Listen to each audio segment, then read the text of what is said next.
ബാറക്കുമോർ. പിതാവിനും പുത്രനും പരിശുദ്ധ റൂഹായിക്കും സ്തുതി. നമ്മുടെ മേൽ ദൈവകരുണയും മനോഗുണവും എന്നേക്കുമുണ്ടായിരിക്കട്ടെ. ആമേൻ. ത്രിയേക ദൈവ തിരുനാമത്തിന് മഹത്വമുണ്ടാകട്ടെ. ക്രിസ്തുയേശുവിൽ ഏറ്റവും ബഹുമാനപ്പെട്ട വികാരി അച്ഛനും ഈ ശുഭസുന്ദരമായ സന്ധ്യാസമയത്ത് പ്രതികൂലമായ കാലാവസ്ഥ വകവയ്ക്കാതെ വളരെ പ്രാർത്ഥനയോടെ കർത്താവിൻ്റെ മാധുര്യമേറിയ തിരുവചനങ്ങൾക്ക് കാതോർക്കുവാൻ കടന്നു വന്നിട്ടുള്ള എല്ലാ മാതാപിതാക്കൾക്കും സഹോദരീ സഹോദരങ്ങൾക്കും വാത്സല്യ മക്കൾക്കും ക്രിസ്തു യേശുവിൻ്റെ നിസ്തുല്യ നാമത്തിൽ എൻ്റെ സ്നേഹവന്ദനം. 2006 തിരുവനന്തപുരം കൺവെൻഷനിൽ കർത്തൃവചനത്തിൻ്റെ സാക്ഷിയാകുവാൻ സ്വർഗത്തിലെ ദൈവം തിരഞ്ഞെടുക്കുകയും സന്ദർഭം തരികയും ചെയ്തതോർത്ത് ദൈവത്തെ സ്തുതിക്കട്ടെ. പുറത്ത് ശക്തിയോടെ മഴ പെയ്യുകയാണ്. ചുറ്റുപാടുകളിൽ കുറെ അധികം നേരമായി മഴ ആരംഭിച്ചിട്ട് ഇവിടെ ഇപ്പോഴെത്തിപ്പെട്ടതേയുള്ളൂ. പുറം നനഞ്ഞ് തണുക്കുന്നത് പോലെ നമ്മുടെ അകവും ഒന്ന് നനഞ്ഞ് തണുത്തെങ്കിൽ എന്ന് ഞാൻ കൊതിക്കുകയാണ്.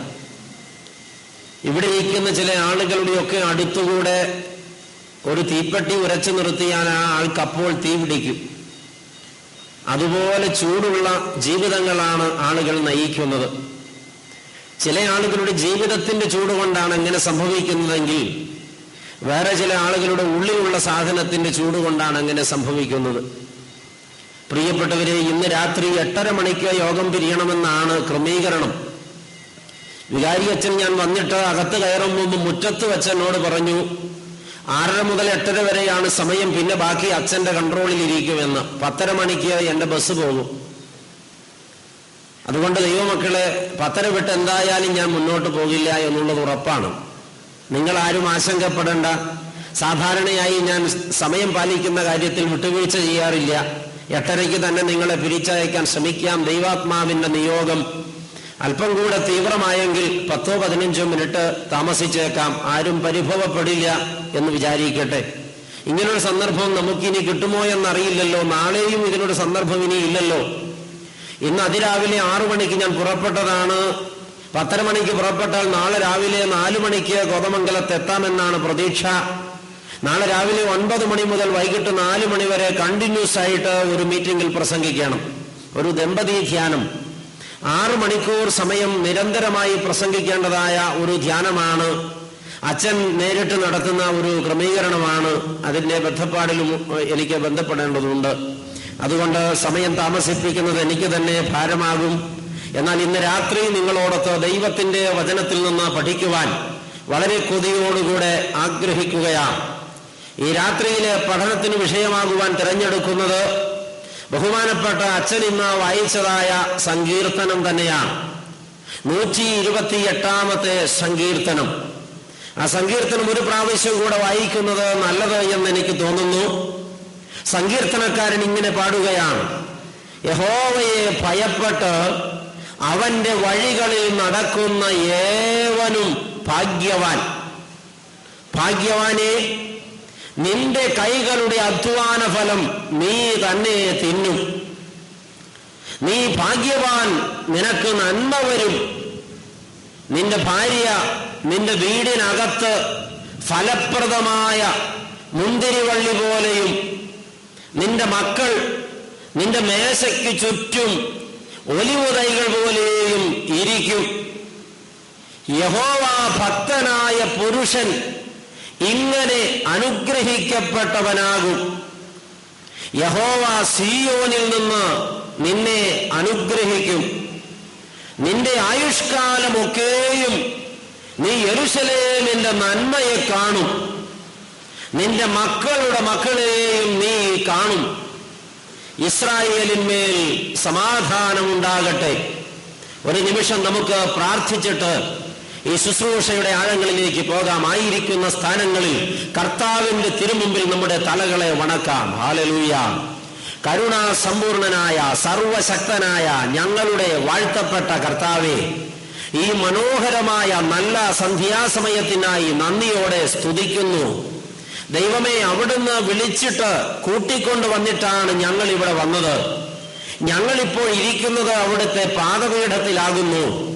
യോഗ്യതയാൽ വന്നതല്ല കർത്താവേ, കൃപയാൽ അവിടുന്ന് ഞങ്ങളെ കൊണ്ടുവന്നതാണ്. ഈ രാത്രിയിലെ പഠനത്തിന് വിഷയമാകുവാൻ തിരുവചനത്തിൽ നിന്ന് വായിക്കപ്പെട്ട സങ്കീർത്തനത്തെ തൃക്കരങ്ങളിൽ വച്ചു തരുന്നു. വാഴ്ത്തി നുറുക്കി വിളമ്പേണമേ. തിബരിയോസ് കടലിന്റെ കരയിൽ നൂറ്റാണ്ടുകൾക്ക് മുമ്പ് 3 ദിനരാത്രങ്ങൾ തിരുമുഖത്തേക്ക് നോക്കി തിരുവചനം കേട്ടുകൊണ്ടിരുന്ന പുരുഷാരത്തെ പിരിച്ചയക്കുമ്പോൾ അവരിൽ മനസ്സലിവ് തോന്നിയിട്ട് ആ ബാലകന്റെ കയ്യിൽ നിന്ന് 5 അപ്പം വാങ്ങി വാഴ്ത്തി നുറുക്കി 5000 സംതൃപ്തിപ്പെടുത്തി പറഞ്ഞയച്ച ദൈവമേ, ഈ രാത്രി കൂടി വന്ന നിന്റെ ജനത്തെ സംതൃപ്തരാക്കി അയക്കണമേ. നിന്റെ ജനം വന്നിരിക്കുന്നത് വിശപ്പോടും ദാഹത്തോടും കൂടെയാണ് നാഥ. അപ്പത്തിനായിട്ടുള്ള വിശപ്പല്ല, വെള്ളത്തിനായിട്ടുള്ള ദാഹവുമല്ല, പിന്നെയോ ദൈവവചനത്തിനായിട്ടുള്ള വിശപ്പും ദാഹവും തന്നെ. നിന്റെ കുഞ്ഞുങ്ങളുടെ മേൽ നിന്റെ പരിശുദ്ധാത്മാവിനെ പകരണമേ. ഈ ആലയത്തിനകത്ത് ഇന്ന് പരിശുദ്ധാത്മാവ് പരിമഞ്ഞായി പെയ്യണമേ, കൊടുങ്കാറ്റായി വീശണമേ. വചനം ഇവിടെ തീമഴ പോലെ കത്തിയിറങ്ങണമേ. സകല ജഡവും ആത്മാവിൽ നിറയണമേ. വന്നിട്ടുള്ളവരാരും വന്നതുപോലെ മടങ്ങരുത് കർത്താവേ. ഇരിക്കുന്നവരാരും ഇരുന്നതുപോലെ എഴുന്നേൽക്കരുത് ദൈവമേ. ഇവിടെ വന്നിട്ടുള്ളവരാരും വന്ന വഴിയിലൂടെ, അർത്ഥാൽ പാപ വഴിയിലൂടെ മടങ്ങരുത് ദൈവമേ. എല്ലാ ഉള്ളങ്ങളോടും തിരുമേനി സംസാരിക്കണമേ. നിൽക്കുന്ന നിന്റെ ദാസൻ ബലഹീന പാത്രമല്ലോ, കൃപ കൊണ്ട് അടിയനെ നിറയ്ക്കണമേ. തിരിഹിതം മാത്രം പ്രസ്താവിപ്പാൻ ഇടവരുത്തണമേ. തുറക്കപ്പെട്ട സ്വർഗത്തിന് കീഴിൽ ഞങ്ങൾ എവിടെ ഇരിക്കുന്നു എന്ന് മറന്നു പോകത്തക്കവണ്ണം ആത്മവിവശതയിൽ ഞങ്ങളെ ഇരുത്തുമാറാകണമേ. പാദപീഠ അർപ്പണം ചെയ്യുന്നു പ്രാണപ്രിയ. പ്രാർത്ഥന തിരുമേനി കേട്ടതിനാൽ സ്തോത്രം. യേശുവിന്റെ നാമത്തിൽ തന്നെ ആമേൻ. ദൈവമക്കളെ, എല്ലാവർക്കും വളരെ വളരെ പരിചിതമായ, ഒരു 100 വട്ടമെങ്കിലും ഓരോരുത്തരും വായിച്ചിട്ടുള്ള സുപ്രസിദ്ധവും വളരെ ചിരപുരാതനവുമായ ഒരു സങ്കീർത്തനമാണ് ഇന്ന് പഠനത്തിനായി വായിച്ചത്. സത്യവേദ പുസ്തകത്തിൽ 150 സങ്കീർത്തനങ്ങളുണ്ട്. സങ്കീർത്തനങ്ങൾ പ്രധാനമായും പാടിയിട്ടുള്ളത് ദാവീദാണ്. പിന്നെ ആസാഫും കോരഹപുത്രന്മാരും ശലോമോനും മോശയും ഒക്കെ സങ്കീർത്തനങ്ങൾ പാടിയിട്ടുണ്ട്. ഈ സങ്കീർത്തനങ്ങളെ അതതിന്റെ സ്വഭാവം കൊണ്ട് പല ഗ്രൂപ്പുകളായി തിരിച്ചിട്ടുണ്ട്. പ്രാർത്ഥനയുടെ കീർത്തനങ്ങളുണ്ട് ഒരു ഗ്രൂപ്പ്, സ്തോത്ര പ്രാർത്ഥനകൾ എന്ന വേറൊരു സങ്കീർത്തന വിഭാഗമുണ്ട്. ദൈവമക്കളെ, നന്ദിയുടെ കീർത്തനങ്ങൾ എന്ന വേറെ ഒരു ഗ്രൂപ്പുണ്ട്. ഇവിടെ 4ാമത് ഒരുപാട് ഗ്രൂപ്പുകൾ ഉള്ളതിൽ ഒരു ഗ്രൂപ്പാണ് ആരോഹണ ഗീതങ്ങൾ എന്നറിയപ്പെടുക. സങ്കീർത്തനങ്ങളെ പല ഗ്രൂപ്പുകളായി തിരിക്കുമ്പോൾ അതിലൊരു പ്രബല ഗ്രൂപ്പാണ് ആരോഹണ ഗീതങ്ങൾ എന്നറിയപ്പെടുക. ആരോഹണ ഗീത ഗണത്തിൽ 15 സങ്കീർത്തനങ്ങളുണ്ട്. 120ാമത്തെ സങ്കീർത്തനം മുതൽ 134ാമത്തെ സങ്കീർത്തനം വരെയുള്ള 15 സങ്കീർത്തനങ്ങളാണ് ആരോഹണ ഗീത ഗണത്തിൽപ്പെടുന്നത്. ഈ സങ്കീർത്തനങ്ങളെ ആരോഹണ ഗീതങ്ങളെന്ന് വിളിക്കാൻ വ്യക്തമായ കാരണമുണ്ട്. എന്താണ് ആ കാരണമെന്ന് ഒരുപക്ഷെ നിങ്ങൾക്ക് അറിയാമായിരിക്കില്ല. അത് പങ്കുവെക്കട്ടെ. പ്രാരംഭത്തിൽ ഇസ്രയേൽ ജനം വർഷത്തിൽ 3 പ്രാവശ്യമെങ്കിലും യെരൂശലേമിൽ പോകാൻ കടപ്പെട്ടവരാണ്. അത് അവരുടെ വലിയ പെരുന്നാളുകൾ ആഘോഷിക്കുവാൻ വേണ്ടിയാണ്. ഇസ്രയേലിന്റെ ഏറ്റവും വലിയ പെരുന്നാൾ പെസഹ പെരുന്നാളാണ്. സുദീർഘമായ 430 സംവത്സരക്കാലം ഇസ്രയേലിലെ അടിമ വീട്ടിൽ പീഡയേറ്റ് പിടഞ്ഞിരുന്ന ജനത്തിന്റെ ചങ്കുപൊട്ടുന്ന നിലവിളി കേട്ട് സ്വർഗത്തിലെ ദൈവം ഹോറേബ് മലയുടെ താഴ്വാരത്തിൽ ഇറങ്ങി വന്ന് തന്റെ ഭക്തനായ മോശെ മുഖാന്തരം ഇസ്രയേലിനെ വിടുവിച്ച് വാഗ്ദത്ത കനാനിലേക്ക് വഴി നടത്തിയതിന്റെ ആ വിടുതലിന്റെ രാത്രിയിൽ മിസ്രയീമിന്റെ മണ്ണിൽ വെച്ച് കുടലെറുക്കപ്പെട്ട കുഞ്ഞാടിന്റെ രക്തക്കോട്ടയ്ക്കുള്ളിൽ മറഞ്ഞ സകല ഇസ്രയേൽ കുടുംബങ്ങളും സംഹാരകന്റെ വാളിൽ നിന്ന് രക്ഷപ്പെട്ടതായ വിടുതലിന്റെ പെരുന്നാളാണ് പെസഹ പെരുന്നാൾ. പെസഹ എന്ന വാക്കിന്റെ അർത്ഥം കടന്നുപോക്ക് എന്നാണ്. അടിമ വീട്ടിൽ നിന്ന് സ്വാതന്ത്ര്യത്തിലേക്കുള്ള കടന്നുപോക്ക്, അന്യ വീട്ടിൽ നിന്ന് സ്വന്തം വീട്ടിലേക്കുള്ള കടന്നുപോക്ക്, അസ്വാതന്ത്ര്യത്തിൽ നിന്ന് സ്വാതന്ത്ര്യത്തിലേക്കുള്ള കടന്നുപോക്ക്. ഈ കടന്നുപോക്കിന്റെ പെരുന്നാൾ പെസഹ. വർഷത്തിലൊരിക്കൽ നീസാൻ മാസം 7-ാം തീയതി മുതൽ 14-ാം തീയതി വരെ പെസഹ പെരുന്നാൾ യഹോവയുടെ വിശുദ്ധ നഗരത്തിൽ വെച്ച് ആചരിക്കണമെന്ന് ന്യായപ്രമാണത്തിൽ കൽപ്പനയുണ്ട്. അതുകൊണ്ട് ആണ്ടിൽ എല്ലാ വർഷവും യഹൂദൻ പെസഹ പെരുന്നാൾ ആഘോഷിപ്പാൻ യെരൂശലേമിലേക്ക് പോകും. 2ാമത്തെ വലിയ പെരുന്നാൾ കൂടാര പെരുന്നാളാണ്. മരുഭൂപ്രയാണത്തിലായിരുന്ന കാലഘട്ടത്തിൽ ഇസ്രയേൽ ജനം മരുഭൂമിയിൽ കൂടാരം കെട്ടി താമസിച്ചതിന്റെ ഓർമ്മ പുതുക്കാൻ വർഷത്തിലൊരിക്കൽ 7 ദിവസം ഇസ്രയേൽ ജനം വീട് വിട്ട് കൂടാരം കെട്ടി യെരുശലേം ദൈവാലയത്തിന്റെ പ്രാന്തപ്രദേശത്ത് കൂടാരങ്ങളിൽ രാവെളുക്കുവോളം വിടുതൽ നൽകിയ അത്യുന്നതനായ ദൈവത്തിന് സ്തോത്രഗാനങ്ങൾ പാടി സങ്കീർത്തനങ്ങൾ ഉച്ചരിച്ച് നൃത്തം ചെയ്ത് ആരാധിക്കുന്ന ആ പെരുന്നാളാണ് കൂടാര പെരുന്നാൾ. മൂന്നാമത്തെ വലിയ പെരുന്നാൾ കൊയ്ത്തുത്സവ പെരുന്നാളാണ്, അല്ലെങ്കിൽ വിളവെടുപ്പ് പെരുന്നാൾ എന്ന് വിളിക്കും. പെന്തിക്കോസ്തി എന്നതിന് പേരുണ്ട്. നിലത്ത് കൃഷി ചെയ്തിട്ട് ദൈവത്തിന്റെ കൃപയാൽ വേനലും മഞ്ഞും മഴയും കാലാകാലങ്ങളിൽ ഭൂമിയിൽ സ്വർഗത്തിലെ ദൈവം വർഷിച്ചതിന്റെ ഫലമായി ഭൂമിയിൽ നിന്ന് വിളവ് ലഭിക്കുമ്പോൾ അത് ദൈവത്തിന് അർപ്പണം ചെയ്യുവാൻ ആദ്യ ഫലവുമായി ഇസ്രയേൽ യെരുശലേമിലേക്ക് പോകും. അതും ദൈവത്തിന് അർപ്പണം ചെയ്യുന്ന പെരുന്നാളാണ്. ഈ 3 പെരുന്നാളുകൾക്കും എല്ലാ യഹൂദനും യഹോവയുടെ വിശുദ്ധ നഗരത്തിൽ പോകുവാൻ നിർബന്ധിതനാണ്. എങ്കിലും പോകാറില്ല. നമ്മളും അങ്ങനെയാണ്. പല സന്ദർഭങ്ങളിലും നിർബന്ധമായും ദൈവാലയത്തിൽ പോകണമെന്ന് സഭ നിഷ്കർഷിച്ചിട്ടുണ്ട്. ഞായറാഴ്ചകളിലും മാറാനായ പെരുന്നാളുകളിലും ഒരു കാരണവശാലും പരിശുദ്ധ കുർബാനയുടെ സംസർഗത്തിൽ നിന്ന് പിരിഞ്ഞിരിക്കരുതോ എന്ന് സഭാമക്കൾക്ക് നിർദ്ദേശമുണ്ട്. പോകാറില്ല, അനുസരിക്കാറുമില്ല. ഇതുപോലെയായിരുന്നു യഹൂദനും. എനിക്കറിയില്ല എന്തു വന്നാലും ഒരു പെരുന്നാളിന് എല്ലാ യഹൂദനും യെരുശലേമിൽ പോകുമായിരുന്നു. അത് അവരുടെ വീണ്ടെടുപ്പിന്റെ പെരുന്നാളാണ് പെസഹ. പെസഹ പെരുന്നാൾ വരുമ്പോൾ സകല യഹൂദരും യെരുശലേമിലേക്ക് പോകും. ഇന്നെന്നതുപോലെ അന്ന് വാഹന സൗകര്യങ്ങളില്ല. ഉള്ള വാഹനങ്ങൾ മൃഗങ്ങളാണ്. കുതിര, കഴുത, ഒട്ടകം, കോവർ കഴുത, ഈ വക മൃഗങ്ങൾ സാധാരണക്കാർക്ക് അപ്രാപ്യമാണ്. പിന്നെ അവർ എന്തു ചെയ്യും? ആ ജനം നടന്നങ്ങ് പോകും യെരുശലേമിലേക്ക്. 4 ചുവട് നടക്കാൻ ഇന്ന് ആവശ്യപ്പെട്ടാൽ അങ്ങനെ നടന്നു പോയിട്ട് ഒരു പുണ്യവും വേണ്ട എന്ന് പറയുന്ന ആധുനിക ലോകത്ത് ക്രിസ്ത്യാനി എവിടെ? നടന്നു തന്നെ സീയോനിലേക്ക് പെരുന്നാൾ ആഘോഷിക്കാൻ പോയ യഹൂദൻ എവിടെ? ഈ നടന്നുപോക്കിനൊരു ക്രമമുണ്ട് പ്രിയപ്പെട്ടവരെ. ഏറ്റവും ദൂരെ താമസിക്കുന്ന വീട്ടിലെ ആളുകൾ ഏറ്റവും ആദ്യം യാത്ര ആരംഭിക്കും. 10-15 ദിവസത്തേക്ക് ആവശ്യമുള്ള ആഹാരവും വസ്ത്രവും പാണ്ഡത്തിൽ കെട്ടിയത് ചുമലിലെടുത്ത് ഇസ്രയേൽ ജനം ആദ്യത്തെ വീട്ടിൽ നിന്ന് ഇറങ്ങും. അവർ നടന്ന് 2ാമത്തെ വീടിന്റെ പടിക്കലെത്തുമ്പോൾ ആ വീട്ടിലെ ആളുകൾ ഒരുങ്ങി നിൽക്കുകയാണ്. അവർ ഈ സംഘത്തോട് ചേരുന്നു. സംഘം വലുതാകുന്നു. അവരൊരുമിച്ച് 3ാമത്തെ വീടിന്റെ പടിക്കലെത്തുമ്പോൾ അവിടെ ഒരുങ്ങി നിൽക്കുന്നവർ സംഘത്തോട് ചേരുന്നു. സംഘം വീണ്ടും വലുതാകുന്നു. 4ാമത്തെയും 5ാമത്തെയും 6ാമത്തെയും 7ാമത്തെയും 8ാമത്തെയും വീട്ടും പടിക്കൽ കാത്തു നിൽക്കുന്നവർ സംഘത്തോട് ചേരുന്നു. സംഘം വീണ്ടും വീണ്ടും വീണ്ടും വീണ്ടും വലുതാകുന്നു. 10 100 100 1000 1000 10,000 മനുഷ്യ മഹാസമുദ്രമാകുന്നു. ഈ മനുഷ്യ മഹാസമുദ്രം പോകുന്നത് യെരുശലേമിലേക്കാണ്. യെരുശലേം ദൈവാലയത്തിലെ പെരുന്നാളിന്, പെസഹ പെരുന്നാളിന് ഒരു വർഷം 20 ലക്ഷം മുതൽ 30 ലക്ഷം വരെ യഹൂദന്മാർ വന്നെത്തുമായിരുന്നു എന്ന് ചരിത്രകാരന്മാർ എഴുതിയിട്ടുണ്ട്. സകല കാലുകളും യെരുശലേമിലേക്ക്, സകല കണ്ണുകളും യെരുശലേമിലേക്ക്, സകല മനസ്സുകളും യെരുശലേമിലേക്ക് വീണ്ടെടുപ്പുകാരനായ യഹോവയെ വീണ്ടെടുപ്പിന്റെ ആരാധനയിൽ അനുസ്മരിക്കാൻ ഈ ജനം ഇങ്ങനെ പോകുമ്പോൾ ആ പോക്കിനൊരു പ്രത്യേകതയുണ്ട് പ്രിയപ്പെട്ടവരെ. നമ്മളൊക്കെ പള്ളിയിൽ പോകുന്നത് പോലെ അല്ല അവർ പോയിക്കൊണ്ടിരുന്നത്. മുണ്ടും മടക്കി കുത്തി കട്ടൻ ബീഡിയും വലിച്ച് സിനിമാ പാട്ടും മൂളി സിനിമാ കഥയും പറഞ്ഞ് നാട്ടുകാരുടെ കുറ്റവും കുശുമ്പും പറഞ്ഞ് ഇന്നും പള്ളിയിലേക്ക് വന്ന പലരും ഇവിടെ ഇരിപ്പുണ്ടല്ലോ. യഹൂദൻ ദൈവാലയത്തിലേക്ക് പോകുന്നത് പാട്ടുകൾ പാടിക്കൊണ്ടാണ്, സിനിമാ പാട്ടല്ല. കാരണം അന്ന് സിനിമാ പാട്ടില്ല.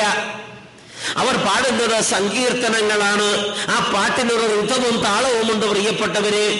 2 ഗ്രൂപ്പായി തിരിഞ്ഞാണ് അവർ പാട്ടുകൾ പാടുന്നത്. ഒരു ഗ്രൂപ്പ് നേതൃത്വം കൊടുത്ത് പാടും, 2ാം ഗ്രൂപ്പ് അത് ഏറ്റുപാടും. ആദ്യ ഗ്രൂപ്പ് പാടിത്തുടങ്ങും, യഹോവ എന്റെ ഇടയനാകുന്നു.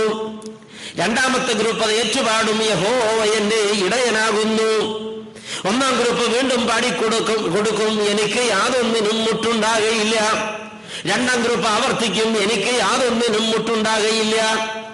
ഇങ്ങനെ പാടിയും ഏറ്റുപാടിയും പാടിയും ഏറ്റുപാടിയും പാടിയും ഏറ്റുപാടിയും അത്യുന്നതൻ ആരാധന അർപ്പിച്ച് ഭക്തിരസം കലർന്ന യാത്രയാണ് ഇസ്രയേലിന്റെ സീയോൻ സഞ്ചാരം. ഈ ജനം പാട്ടുകൾ പാടിക്കൊണ്ട് നടന്നു നടന്ന് നാനാദേശത്ത് നിന്ന് അലകളായി വരികയാണ്. നാനാദേശത്ത് നിന്ന് വരുന്ന ഇസ്രായേൽ ജനസഞ്ചയം മുഴുവനും യെരുശലേം ദേവാലയം പണിയപ്പെട്ടിരിക്കുന്ന സീയോൻ മലയുടെ താഴ്വരയിൽ വരുമ്പോൾ അവിടെ നിൽക്കും. മുന്നാലെ വന്നവർ നിൽക്കുന്നത് എന്തിനെന്നല്ലേ, പിന്നാലെ വരുന്നവർ കൂടെ വന്നെത്താൻ വേണ്ടി. എല്ലാവരും വന്നെത്തി കഴിയുമ്പോൾ ഈ മനുഷ്യ മഹാസമുദ്രം ഒറ്റക്കെട്ടായി സീയോന്റെ മുകളിലേക്ക് കയറി കയറി കയറി പോവുകയാണ്. ഇസ്രയേലിന്റെ പ്രത്യാശയായ സീയോന്റെ നെറുകയിൽ കുടികൊള്ളുന്ന ദൈവാലയത്തിന്റെ കൃപാസനത്തിങ്കൽ അധിവാസം കൊള്ളുന്ന അത്യുന്നതനെ ആരാധിപ്പാനുള്ള കയറിപ്പോക്കാണ് ഈ കാണുന്നത്. ദൈവമക്കളെ, ഈ ജനം ഇങ്ങനെ കയറി കയറി പോകുമ്പോൾ, അർത്ഥാൽ ആരോഹണം ചെയ്യുമ്പോൾ പാടുന്ന പാട്ടുകളാണ് ആരോഹണ ഗീതങ്ങൾ എന്നറിയപ്പെടുന്നത്. ആരോഹണം ചെയ്യുക എന്ന് വച്ചാൽ കയറ്റം കയറുക എന്നാണ് അതിന്റെ അർത്ഥം. ആരോഹണം ചെയ്യുമ്പോൾ പാടുന്ന പാട്ടുകൾ സമം ആരോഹണ ഗീതങ്ങൾ. ഇങ്ങനെ ആരോഹണ ഗീതങ്ങളുണ്ട്, അവരോഹണ ഗീതങ്ങൾ വേറെയുണ്ട്. നോക്കി കണ്ടുപിടിച്ചാൽ മതി. കണ്ടില്ലെങ്കിൽ നാളെ എന്നെ കുറ്റം പറയരുത്, നോക്കാഞ്ഞിട്ടാണെന്നേ ഞാൻ പറയത്തുള്ളൂ. ദൈവമക്കളെ, ആരോഹണം ചെയ്യുമ്പോൾ പാടുന്ന പാട്ടുകളാണ് ആരോഹണ ഗീതങ്ങൾ. ഓർക്കുക, ഇങ്ങനെ പാടിയ പാട്ടുകളിൽ വളരെ മധുരമായ ഒരു സങ്കീർത്തനമാണ് 128 സങ്കീർത്തനം. ജീവിതസ്പർശിയായ പച്ചയാഥാർത്ഥ്യങ്ങളെ ഉറക്കെ പറയുന്ന സുന്ദര കീർത്തനങ്ങളാണ് ആരോഹണ ഗീതങ്ങൾ. 128 സങ്കീർത്തനത്തിന്റെ കർത്താവ് ആരാണെന്ന് അവിടെ എഴുതിയിട്ടില്ല. അതുകൊണ്ട് തന്നെ അത് ദാവീദാണെന്നാണ് പണ്ഡിതാഭിപ്രായം. ആരുമാകട്ടെ, ഈ സങ്കീർത്തനം ഇന്ന് രാത്രി വിശകലനം ചെയ്യാൻ ആഗ്രഹിക്കുകയാണ്.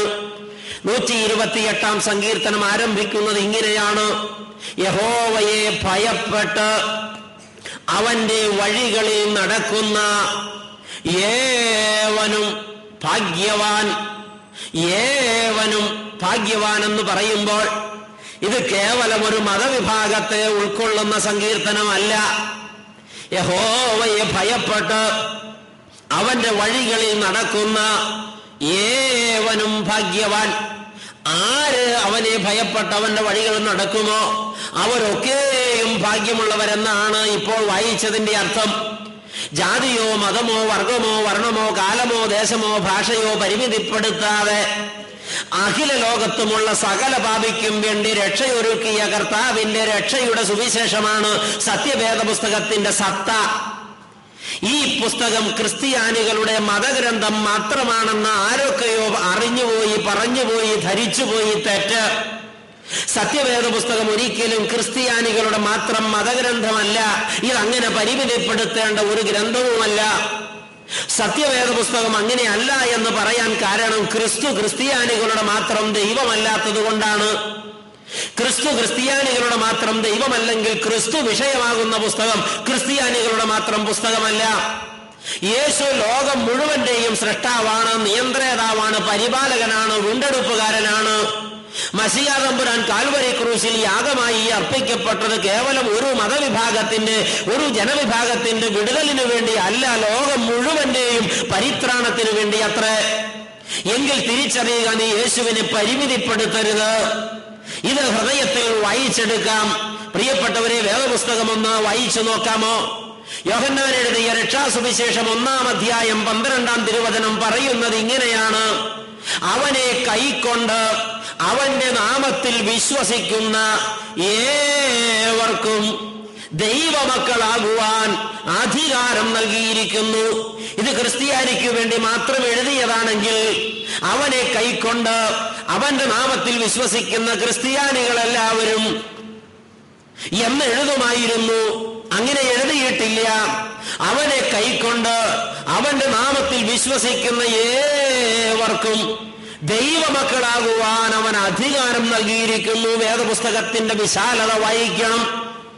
യോഹന്നാൻ എഴുതിയ രക്ഷാസുവിശേഷം 3-ാം അധ്യായം 16-ാം തിരുവചനം വേദപുസ്തകത്തിന്റെ താക്കോൽ വാക്യമെന്നാണ് ആ വാക്യം അറിയപ്പെടുന്നത്.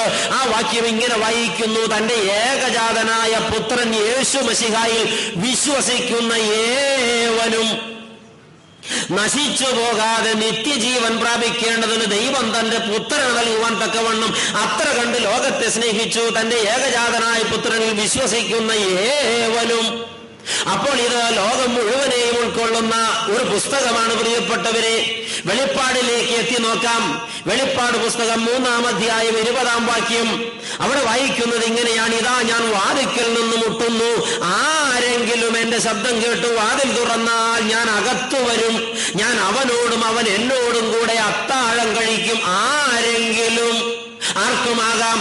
ഈ നാളുകളിൽ യേശുക്രിസ്തു മുട്ടുന്നതറിഞ്ഞിട്ട് അനേകം ആളുകൾ ഹൃദയത്തിന്റെ കവാടം തുറന്ന് കർത്താവിനെ അകത്ത് കയറ്റി അവനോടുകൂടെ ആനന്ദം അനുഭവിക്കുമ്പോൾ, ക്രിസ്ത്യാനി എന്ന് ബലപ്പെട്ടവർ ഹൃദയത്തിന്റെ വാതിൽ കൊട്ടിയടച്ചിട്ട് കർത്താവിനെ അകത്ത് കയറ്റാതെ അതിനകത്ത് അടയിരുന്ന പാപത്തെ താലോലിക്കുന്നത് നിത്യമുള്ള കാഴ്ചയാണ്.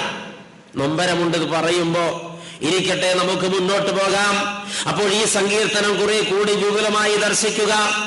സങ്കീർത്തനക്കാരൻ ആരംഭിക്കുന്നു: യഹോവയെ ഭയപ്പെട്ട് അവന്റെ വഴികളിൽ നടക്കുന്ന ഏവനും ഭാഗ്യവാൻ. രണ്ട് കാര്യം ചെയ്യുന്നവരത്രേ ഭാഗ്യവാന്മാരെന്ന് ഈ സങ്കീർത്തനം പറയുന്നത്. ആരാണ് ഭാഗ്യവാൻ എന്ന് ചോദിച്ചാൽ ആധുനിക ലോകത്തെ ആളുകൾ ഉത്തരം പറയും: വിദേശത്ത് ജോലിയുള്ളവരത്രേ ഭാഗ്യവാന്മാർ. 1,00,000 മുകളിൽ ശമ്പളം പറ്റുന്നവരത്രേ ഭാഗ്യവാന്മാർ. പട്ടണത്തിൽ സ്വന്തമായി വീടുള്ളവരത്രേ ഭാഗ്യവാന്മാർ. 50 ലക്ഷവും 1 കോടിയും ബാങ്കിലുള്ളവരത്രേ ഭാഗ്യവാന്മാർ. ഇങ്ങനെ ലോകത്ത് ഒരുപാട് പേരെ ഭാഗ്യവാന്മാരുടെ പട്ടികയിൽ നമ്മൾ പെടുത്തിയിട്ടുണ്ട്. അവരാണോ ഭാഗ്യവാന്മാർ? ഈ ലോകത്ത് ഭാഗ്യവാനെന്ന് നനച്ച് പലരും ജീവിക്കുന്നുണ്ട്. ചിലരിവിടെ വന്നിട്ടുമുണ്ട്. അഹോ കഷ്ടം! ഈ ഭാഗ്യം നിമിഷ നേരം കൊണ്ട് നീർക്കുമിള പോലെ പൊട്ടിപ്പോകും മക്കളെ. എന്നാൽ ആരാണ് ഭാഗ്യവാൻ? വേദപുസ്തകം പറയും. അത് വിപുലപ്പെടുത്തേണ്ട ഒരു വിഷയമാണ്. അതിലേക്ക് പോയാൽ തിരിച്ചു വരാൻ ഇന്ന് രാത്രി നേരം കിട്ടില്ല. അതുകൊണ്ട് അത് വിഷയമാക്കുന്നില്ല. ഈ സങ്കീർത്തനം പറയുന്നു ആരാണ് ഭാഗ്യവാൻ. 2 കാര്യം ചെയ്യുന്നവരത്രേ ഭാഗ്യവാന്മാർ. 1, യഹോവയെ ഭയപ്പെടണം. അത് പറയുമ്പോൾ ഇവിടെ ഒരു വൈരുദ്ധ്യം വായിക്കാൻ കഴിയും. സത്യവേദ പുസ്തകത്തിൽ, ഈ സത്യവേദ പുസ്തകത്തിൽ 66 ഗ്രന്ഥങ്ങളുള്ള ഈ പുസ്തകത്തിൽ 366 പ്രാവശ്യം ആവർത്തിച്ച് എഴുതിയിട്ടുള്ള ഒരു വചനമുണ്ട്. അത് മറ്റൊന്നുമല്ല, നീ ഭയപ്പെടേണ്ട, ഭയപ്പെടേണ്ട, ഭയപ്പെടേണ്ട എന്ന് തന്നെ. ഒരു വർഷത്തിന് 365 ദിവസമുള്ളപ്പോ 366 പ്രാവശ്യം ദൈവത്തിന്റെ പുസ്തകം പറയുന്നു നീ ഭയപ്പെടേണ്ട. ഓരോ പ്രഭാതത്തിലും ദൈവത്തിന്റെ വചനം പറയുന്നു, മകളെ നീ ഭയപ്പെടേണ്ട, മകനെ നീ ഭയപ്പെടേണ്ട, നീ ആശങ്കപ്പെടേണ്ട, നീ അസ്വസ്ഥതപ്പെടേണ്ട, നീ ഞെട്ടേണ്ട, നീ ഞെരങ്ങേണ്ട, നീ നിലവിളിക്കേണ്ട. ഞാൻ നിന്റെ ദൈവമല്ലോ, ഞാൻ നിന്റെ കൂടെയുണ്ടല്ലോ. പിന്നെ നീ കരയുന്നത് എന്തിനാ? എന്നിട്ടും ഈ ആളുകൾക്ക് ഭയം മാറുന്നില്ല. അതല്ലേ കഷ്ടം. ഇന്ന് ഞാൻ പുറപ്പെട്ട ശേഷം 3 പേർ എന്നെ വിളിച്ച് പൊട്ടിക്കരഞ്ഞു. ഒരു പെൺകുട്ടി പറഞ്ഞു, അച്ഛാ, ഞാൻ വിവാഹിതയായിരുന്നു, എന്റെ ഭർത്താവ് എന്നെ ഉപേക്ഷിച്ചു, ഞാനിപ്പോ ഒരു കോഴ്സിന് പഠിക്കുകയാണ്, അടുത്തയാഴ്ച പരീക്ഷയാണ്, പരീക്ഷ എഴുതാൻ എനിക്ക് പേടിയാവുകയാണ്, ഭർത്താവ് എന്നെ ഉപേക്ഷിച്ചു, എന്നെ എല്ലാവരും കളിയാക്കുകയാണ്, എനിക്ക് പേടിയാണ്, പേടിയാണ്, പേടിയാണ്. എന്താ പേടിയുടെ കാരണം? കർത്താവ് ജീവിക്കുന്നു എന്ന സത്യം നീ അറിഞ്ഞിട്ടില്ല. വേറൊരു പെൺകുട്ടിയുടെ അമ്മ വിളിച്ചു, അച്ഛാ, മോള് ആന്ധ്രാപ്രദേശിൽ പഠിക്കാൻ പോയിരിക്കുക, BSc നഴ്സിംഗിന് ഫസ്റ്റ് ഇയർ പരീക്ഷയാണ്, എന്റെ കൊച്ചിന് ഭയങ്കര ടെൻഷനാ, ഉറക്കം വരുന്നില്ല, പേടിയാ പേടിയാന്നും പറഞ്ഞ് എന്നെ എപ്പോഴും വിളിക്കുക. അച്ഛനൊന്ന് പ്രാർത്ഥിച്ചു, കൊച്ചിന്റെ പേടി മാറ്റി തരണം, പരീക്ഷ എഴുതാൻ പറ്റുന്നില്ല, പേടിയാ. ജീവിക്കുന്ന കർത്താവിനെ അറിയുന്ന ഒരു കുഞ്ഞ് പേടിക്കേണ്ട കാര്യമില്ല. ഇല്ല. സത്യം പ്രിയപ്പെട്ടവരെ, ഇവിടെ ഇരിക്കുന്ന ഒരുപാട് പേർക്ക് പേടിയാ. എന്താ ഭയത്തിന്റെ കാരണം? ഒറ്റ വാക്കിൽ ഉത്തരം പറഞ്ഞാൽ ദൈവത്തെ വിശ്വാസമില്ലാത്തത് കൊണ്ട്. ഞാനതിങ്ങനെ ഉദാഹരിക്കാം. പ്രിയപ്പെട്ടവരെ, ഒരു കുഞ്ഞിനെ അവന്റെ അപ്പൻ കൈ പിടിച്ച് നടത്തിക്കൊണ്ടുപോവുകയാണ്. അപ്പനാണ് കൈക്ക് പിടിച്ചിരിക്കുന്നത്. കുറെ ദൂരം നടന്നു കഴിഞ്ഞപ്പോൾ ഈ കുഞ്ഞ് ചിണുങ്ങി കരയാൻ തുടങ്ങി, മുന്നോട്ട് നടക്കുന്നില്ല. അപ്പൻ ചോദിച്ചു, മോനെ നീ എന്താ നടക്കാത്തത്, നീ എന്തിനാ കരയുന്നത്? പപ്പ, പപ്പ, എനിക്ക് പേടിയാവുക പപ്പ എന്ന് കൊച്ചിന്റെ മറുപടി. ഉടനെ അപ്പൻ ചോദിച്ചു, മോനെ നീ എന്തിനാ പേടിക്കുന്നത്? ഞാൻ നിന്റെ അപ്പനല്ലേ നിന്റെ കൈക്ക് പിടിച്ചിരിക്കുന്നത്, പിന്നെ നീ എന്തിനു ഭയപ്പെടണം? അപ്പോഴാ കുഞ്ഞ് പിന്നെയും പറഞ്ഞു, പപ്പ, എന്നാലും എനിക്ക് പേടിയാവുക പപ്പ. ഈ കുട്ടിയുടെ പ്രശ്നം എന്താണെന്ന് നിങ്ങൾക്ക് മനസ്സിലായി കാണുമോ? നിങ്ങൾക്ക് മനസ്സിലായി കാണാൻ തരവില്ല. എനിക്ക് മനസ്സിലായിട്ടുണ്ട്. ആ കൊച്ച് അവന്റെ അപ്പനെ വിശ്വസിക്കുന്നില്ല. അതാണ് ആ കുട്ടിയുടെ കുഴപ്പം. അപ്പന് കൊക്കിൽ ജീവനുണ്ടെങ്കിൽ കൊച്ചിനെ ആരും തൊടില്ല. പക്ഷെ കൊച്ചിന് അപ്പനെ വിശ്വാസമില്ല. പിന്നെ എന്ത് ചെയ്യാൻ പറ്റും? എനിക്ക് പേടിയാവുക പപ്പ. ഒരു പെങ്കൊച്ചിനെ അതിന്റെ അമ്മ എടുത്തോണ്ടാ പോണത്, എളിയിൽ വെച്ചോണ്ട് പോവുക. കുറെ ദൂരം ചെന്നപ്പോ കൊച്ച് വിതുമ്പി കരയാൻ തുടങ്ങി. മോളെന്തിനാ കരയുന്നത്? മമ്മി മമ്മി എനിക്ക് പേടിയാവോ മമ്മി. നീ എന്തിനാ മോളെ പേടിക്കുന്നത്? ഞാനല്ലേ നിന്നെ എടുത്തിരിക്കുന്നത്, നിന്റെ മമ്മി. എന്നാലും എനിക്ക് പേടിയാവോ മമ്മി. ഈ പെങ്കൊച്ചിന്റെ പ്രശ്നം എന്താ? അതാ നിന്റെ അമ്മയെ വിശ്വസിക്കുന്നില്ല. ഈ അമ്മയൊന്നും എന്നെ സംരക്ഷിക്കാൻ ശക്തയല്ല എന്ന് ഈ കൊച്ചിനൊരു തോന്നൽ. ഞാൻ ഈ പറഞ്ഞത് ഇവിടെ ഇരിക്കുന്ന കഥാപാത്രങ്ങളുടെ കഥയാ. ദൈവമേ എനിക്ക് പേടിയാവുകയെന്ന് ദൈവത്തോട് പറഞ്ഞാൽ നീ ഈ ദൈവത്തെ ഒരു കണിക പോലും വിശ്വസിക്കുന്നില്ല. നീ നിന്റെ ദൈവത്തെ വിശ്വസിക്കുന്നെങ്കിൽ നീ ഭയപ്പെടണ്ട. വിശ്വസിച്ചവരാരും ഭയപ്പെട്ടിട്ടില്ല. ദാവീദ് പാടിയില്ലേ 23-ാം സങ്കീർത്തനത്തിൽ, കൂരകൾ താഴ്വരയിൽ കൂടെ നടന്നാലും ഞാൻ ഒരനർത്ഥവും ഭയപ്പെടുകയില്ല. എന്തുകൊണ്ടെന്നാൽ യഹോവേ നീ എന്നോടുകൂടെ ഇരിക്കുന്നുവല്ലോ. കർത്താവിനെ രുചിച്ചറിഞ്ഞവർക്ക് ഭയത്തിന് അവകാശമില്ല.